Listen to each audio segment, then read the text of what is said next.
Eu quero ler só o último parágrafo. Quem é Pazuello? Sabe quem é esse general covarde que foge da batalha? Pois a Cristina Serra, no último parágrafo do artigo de fundo dela hoje na Folha de São Paulo, está explicando. Ela está dizendo, olha, o site Sportlight revelou que Pazuello se tornou sócio de uma empresa de navegação quando já era secretário executivo da Saúde. Portanto, estava no Ministério e estava fazendo negocinho também. Prossegue a Cristina. A empresa pertence à família dele e tem relações contratuais com órgãos públicos. Outro site, de olho nos ruralistas, mostrou à sociedade mais 2 empresas com o irmão. O irmão dele se chama Alberto Pazuello. Diz a Cristina Serra que ele é uma figura barra pesada da crônica policial em Manaus.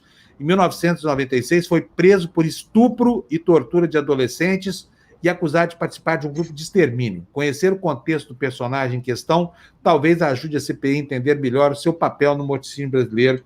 Grande contribuição da Cristina Serra para que a gente se posicione em relação a esse homem. Quer dizer que não é só covardia, tem um caldo de maldade endógena também na ascendência familiar dele, nas relações laterais da família dele, né? Que horror isso, hein? Eu acho que é um artigo fundamental para os parlamentares que estão nessa CPI aprofundarem a investigação.